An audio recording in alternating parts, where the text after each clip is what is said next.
All right, Mike. We're almost through this journey. We got one more after this one. This one was a pretty unfortunate stop. What's up, YouTube? It's your boy John from Project Ellsworth, and I'm back with you today for my review of the 2011 film, and I use that term loosely, Hellraiser Revelations. What do you think? You think I should just tell them in about 30 seconds how I feel about this thing? Get the hell out of here? Sincerely is not a bad idea. And I hate everything about you. All right, where to begin? We got these two kids, late teens, early 20s. They decide to run away to Mexico to go party and get laid. They're talking about donkey shows. Eventually, they find a club, which, to be perfectly honest with you, it looks like a barn with some people in it. Hey, ladies. Where's the donkey show?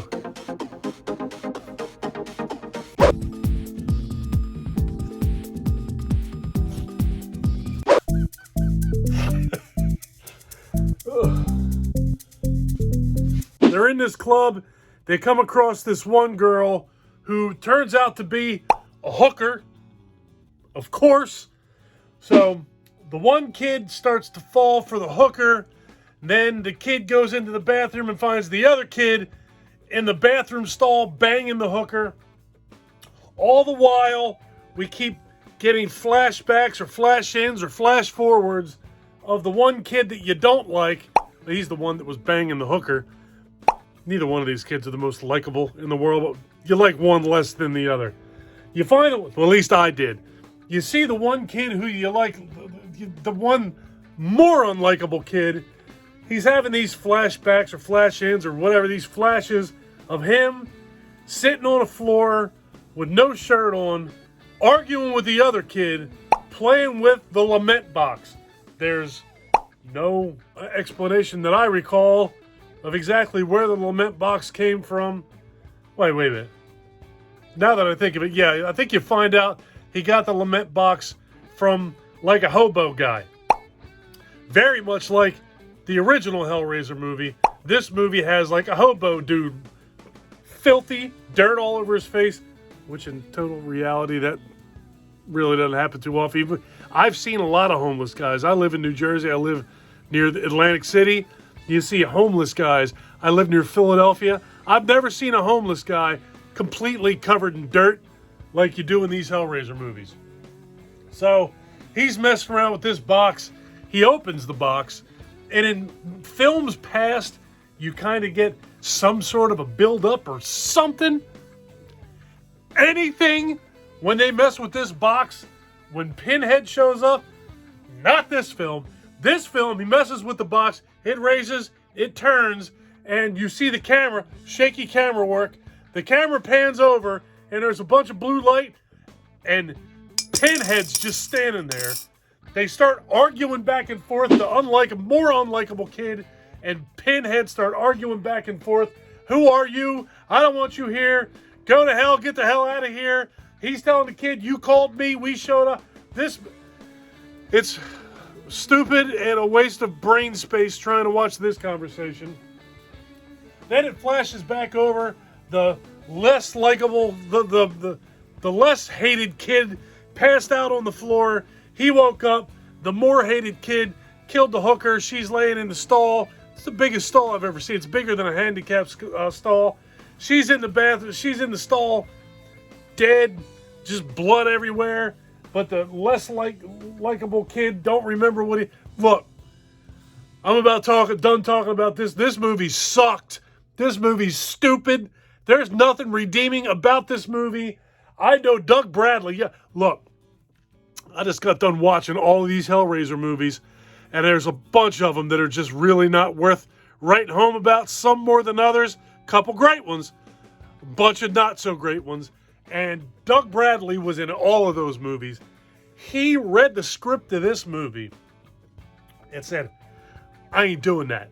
That right there should have shut all this shit down. As soon as Doug Bradley said, ain't doing it, the director, writer, producer, whatever. Everybody should have said, look, man, some of them things sucked really bad. If he's not willing to do this and put his name on this, we got to get the hell out of here. There is literally nothing about this movie that was any good. I would go as far as to say that this may be one of, not Hellraiser. It's definitely the worst Hellraiser movie I've ever seen. This is one of the worst movies I've ever seen in my life. Wow. And I'm not kidding, and I'm not blowing that out of proportion. This movie was horrifically bad.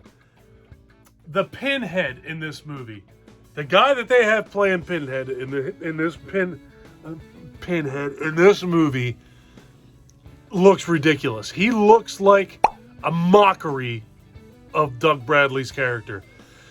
Doug Bradley and the Pinhead that was in the first 8 Hellraiser movies actually brought at least a little bit of elegance to this character. The way that he speaks, the way that he physically, the way that his face looks. The guy in this movie, and you can't blame the makeup on the guy. Got it, understood. I know how movies work. That's not his fault. The makeup job looks so ham-handed, it's ridiculous. It just looks, I almost used a bad word there, a non-PC word. It just looks, fucking stupid. I'll put it, to put it nicely. The lines in his head are dumb. His head looks infected and swollen. Maybe you like something like that. I don't know. I like the more elegant, well-placed pins in Pinhead. I guess I'm splitting hairs or splitting pins. The eyes on this guy. The casting of this guy is I mean, was he like the mop boy? They said, fuck it, come here. We're going to make you Pinhead. He's got these big, stupid eyes. It's just, there's nothing good about this. This movie has its own chatterbox. Chatterbox is a girl. No big deal, right? Chatterbox can be a girl. Who the hell cares? There's been a different variations of Chatterbox thrown throughout this entire series. This one looks like a girl with a pale-skinned football on top of her neck, and she chatters slow. She's like Laverne DeFazio chewing fucking bubble gum. It is so bad. What else was there in this movie? Was there another Cenobite? Oh, the other Cenobite in this movie.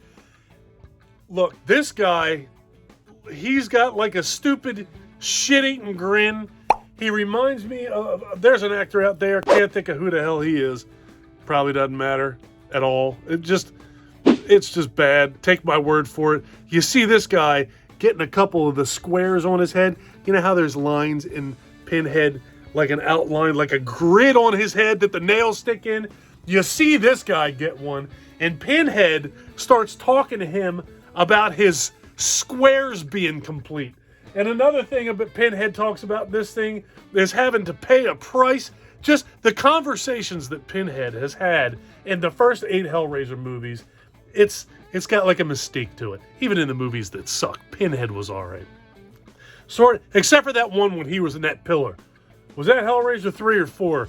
Where his head he's sticking out of what looks like when you see Pinhead, you can see everything stretched around him. It looks like a giant gray vagina.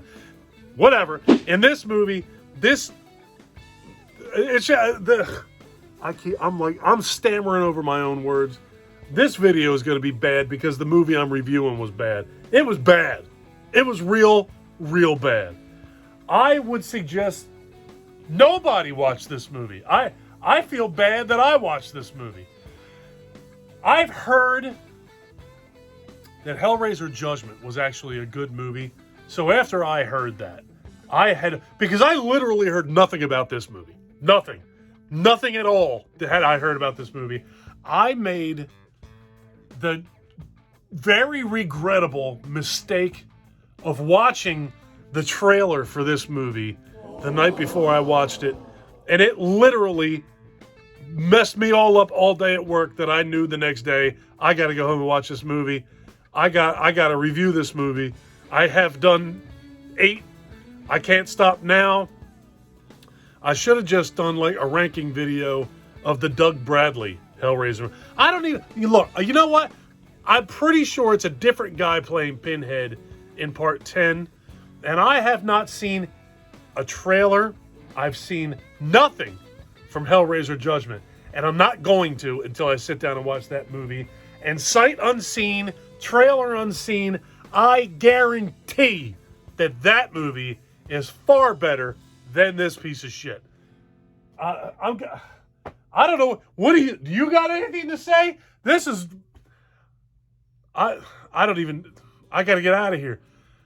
If you guys have watched Hellraiser Revelations, let me know if you've made it all the way through. Oh, there's another thing. I watched this thing reasonably early in the evening. Had to rewind it like 6 times because I kept falling asleep. It's an hour and 15 minutes long, and I bet you I fell asleep 6 times watching this movie. It took me probably 2.5, 3 hours to watch a movie that's got a running time of an hour and 15 minutes. Actually, it's not, it ain't even that long because I think the total runtime is an hour and 15 minutes, and that includes the credits. Dry. This movie was dry. It was terrible. The effects were terrible. The acting was terrible. The casting was terrible. The story was fucking stupid. It kept trying to reach back to the original Hellraiser where the guy needed more blood to come back to life, and it straight stole that from Uncle Frank. It was a complete and total waste of a human experience and film and time and effort. And this movie's not even worth the ink that it took to make the cover on the DVD case that I bought. Jesus Christ. I'm getting out of here. Let me know down below if you guys have suffered through this turd. If you guys like this video, please give me a thumbs up. If you guys really like this video, and that's a stretch, please do me a huge personal favor. Click that subscribe button and ring that bell. You ever watch a movie that was so god-awful terrible that it actually puts you in a good mood? Bad mood is what I meant to say there. Put you in a bad mood. I've been in a bad mood since I watched this, and I watched this piece of shit yesterday. Take care of yourself. Take care of each other. Have a kick-ass day. Thank you for watching, and don't watch this movie. Later. You think they'll get the point?